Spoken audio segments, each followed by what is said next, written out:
Vimos muita coisa até aqui, muita coisa mesmo. Vimos um Deus que está constantemente tentando nos mostrar a verdade. Vimos um Deus que está tentando todo o tempo fazer com que essa mensagem da redenção, através do sacrifício de Jesus, chegue a todos os povos em todas as épocas. E vimos que Deus conta conosco para levarmos essa mensagem adiante. No último episódio, analisamos as pragas do Egito e como Deus as usou para ensinar o mundo várias coisas. Deus poderia ter tirado o povo hebreu da escravidão do Egito em segundos e os colocado na terra de Canaã, mas ele não fez. Hoje, vamos estudar um pouco mais sobre os possíveis motivos para 40 anos de peregrinação no deserto. 40 anos que poderia ter sido coberto em 6 meses. Bem-vindo à Lógica do Livro.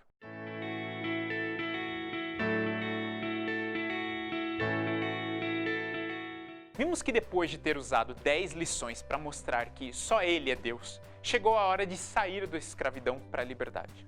Mas como dissemos antes, essa liberdade não é simplesmente para ficar à toa. Moisés sempre falava que o povo deveria sair para sacrificar, deveria sair para oferecer culto. Mas como assim? Deus não estava libertando o povo porque eles tinham que parar de sofrer? Sim, mas libertar alguém para que essa pessoa fique sem fazer nada é pior do que deixar ela trabalhando como escravo. Deus queria sim que o povo fosse liberto, mas queria que o povo voltasse para o objetivo, o propósito, a missão que Ele tinha para eles. Essa é a verdadeira liberdade de um ser humano. Não é ficar vivendo sem fazer nada, mas é viver a missão pela qual ele nasceu para viver. É viver o propósito, o objetivo para o qual ele foi colocado aqui no mundo. Essa é a verdadeira liberdade.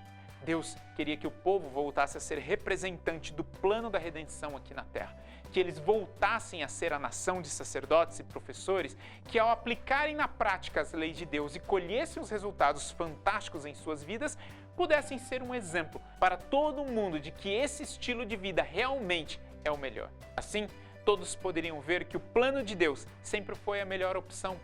Deus queria também mostrar para o mundo que qualquer ser que se chama de divino e escraviza as pessoas está jogando no time do diabo. O faraó se dizia divino, mas fazia com que as pessoas se sacrificassem para ele ter conforto. Deus tinha outros planos. Era ele, a verdadeira divindade, que se sacrificava pelas pessoas, pelos seus filhos. Enquanto o faraó queria que o povo sofresse para que ele pudesse comer e beber do bom e do melhor, Deus, no caminho do deserto para Canaã, queria alimentar o povo com o maná que caía do céu e oferecer água que saía da pedra. Ou seja, era Deus que alimentava o seu povo. Esse caminho, que de acordo com a geografia local, deveria demorar entre 3 a 6 meses, ou seja, entre o Egito e Canaã, deveria ser o tempo em que Deus iria se revelando mais e mais ao povo. E assim, eles iriam aprendendo que realmente vale a pena confiar nele, vale a pena andar no caminho que ele prepara para cada um de nós. Entenda, mais uma vez, Deus poderia ter resolvido o problema num estalo de dedos, porém, Deus não poderia fazer o povo escolher e confiar se eles não escolhessem confiar por conta própria. Para isso, Deus coloca leis, diretrizes, instruções, nada novo, apenas reforçando aquilo que sempre existiu, mas havia sido esquecido. Nos 10 mandamentos, por exemplo, Deus fala que eles não poderiam matar, não poderiam roubar, não poderiam mentir, nada disso era novo. Desde o início da humanidade, quando Caim mata Abel, ele já demonstra saber muito bem que estava agindo contrário à vontade de Deus. Mas a diferença é que agora o povo hebreu, depois de séculos de cativeiro vivendo debaixo das leis dos egípcios, perderam a noção da realidade, perderam o bom senso. E é como se Deus tivesse que vir e desenhar para eles o básico do básico novamente. Mas Deus queria que aos poucos eles aprendessem a confiar nele, aprendessem que aquela lei que estava escrita, aquela lei que eles estavam seguindo, era na verdade o princípio de funcionamento do universo e da vida. Deus queria que aquilo pudesse fazer parte do caráter deles. Uma prova que temos disso é que no Novo Testamento, quando um fariseu chega para Jesus e pergunta: Senhor, qual o maior de todos os mandamentos? Jesus responde: o maior é amar a Deus sobre todas as coisas, e o segundo é amar o próximo como a ti mesmo. Não é que Jesus estivesse inventando um mandamento novo, ele simplesmente estava falando, amigo, será que você não entendeu ainda? Toda aquela lei é apenas um manual de instruções de realmente aquilo que é a base da existência, o amor a Deus, ao próximo e o conhecimento próprio. Toda a lei deveria ser um manual que te ensina o básico sobre isso, mas com o tempo o objetivo é que você aprendesse a amar o próximo a tal ponto de não precisar ficar voltando para a lei e cumprindo o mandamento de não matar.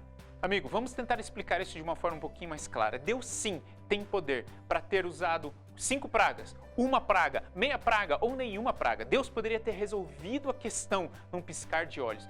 Deus poderia ter resolvido a questão da transferência de milhões de pessoas do Egito para Canaã num piscar de olhos. Deus pode fazer aquilo que Ele quiser num piscar de olhos, ou mesmo sem piscada nenhuma.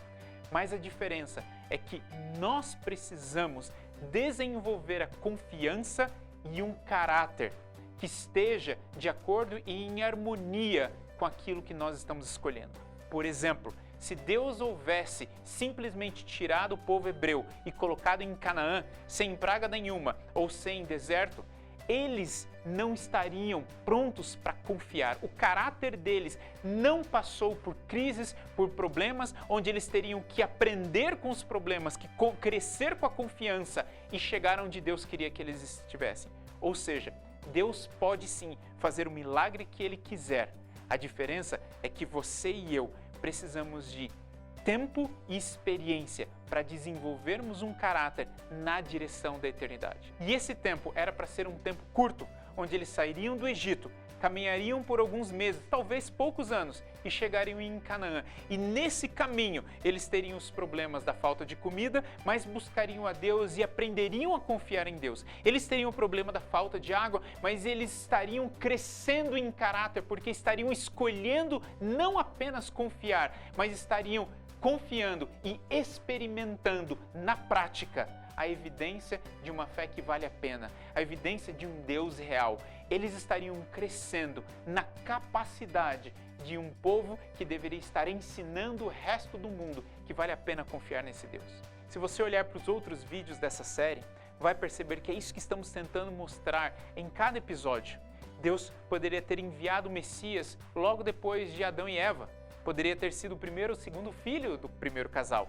A diferença é que o universo não teria tido tempo para enxergar as consequências das decisões do diabo e as consequências das decisões de quem escolhe estar com Deus. Todo esse tempo Deus está dando para que os seus filhos analisem e escolham o tipo de vida que eles querem ter. Analisem e escolham o tipo de Deus que eles querem ter para ele. Analisem e escolham o lado de quem eles querem ficar. Voltando agora para o povo de Israel ali andando no deserto. Infelizmente, vemos que o povo não estava interessado em aprender.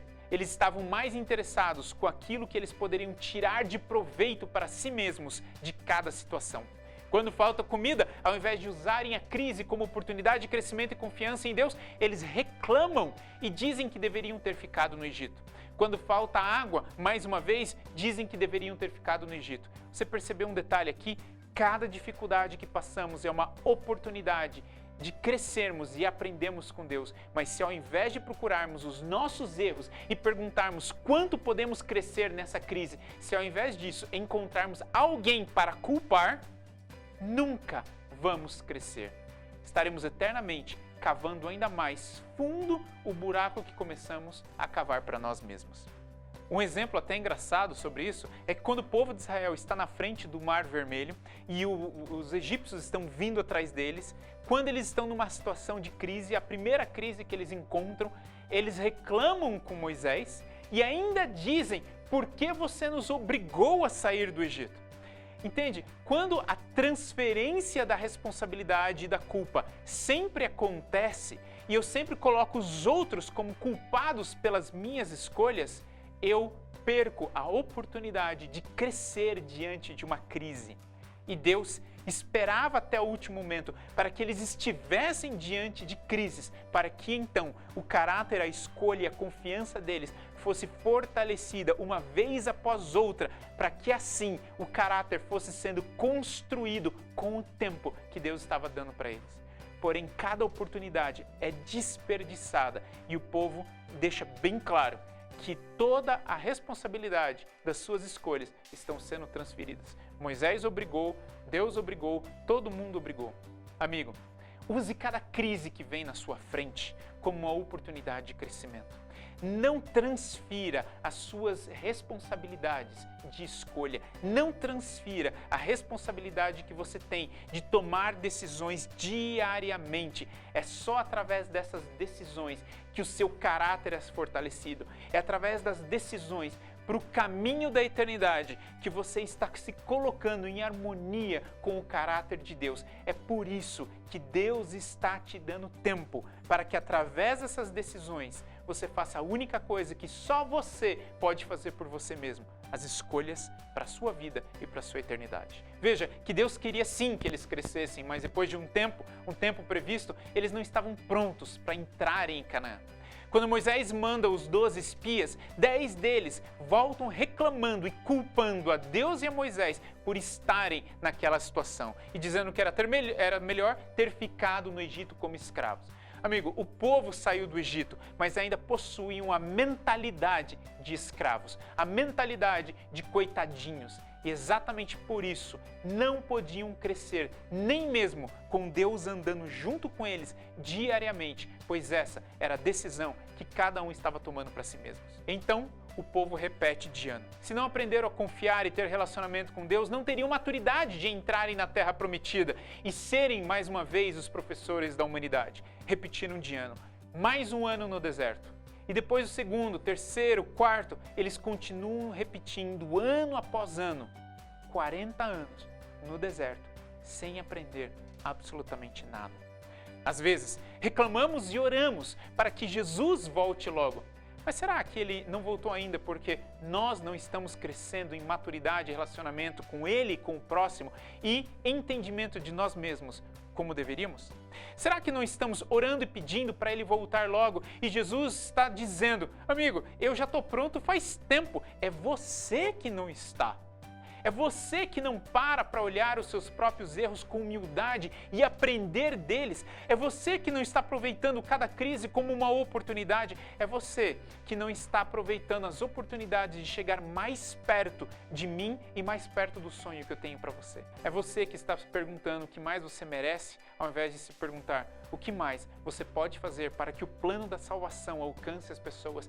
Que mais que Deus pode fazer através de você para ajudar outras pessoas a entenderem a realidade. O que mais que eu posso fazer para viver a missão a qual eu nasci para viver? Amigo, o povo de Israel repetiu de ano 40 vezes e no final ainda não entraram em Canaã, pois estavam mais preocupados com o que eles poderiam ganhar com isso, ao invés daquilo que eles poderiam oferecer com a situação. Da próxima vez que você orar, faça sim os seus pedidos de oração, mas não se esqueça de incluir nesses pedidos que Deus te mostre onde Ele mais precisa de você no dia de hoje. E se a sua oração for sincera, Ele vai te mostrar.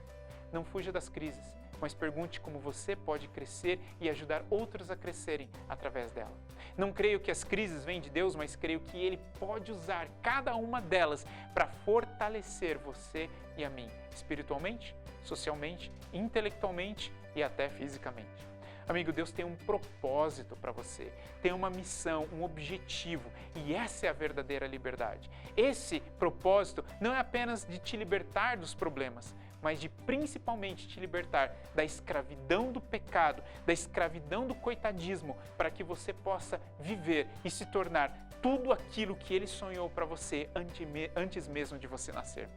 Que Deus te abençoe e faça sua face resplandecer sobre você. Que você possa receber a graça que vem do céu e ser também uma luz para que outros possam enxergar em você a realidade e o sonho que Deus tem para eles. Um grande abraço e até mais.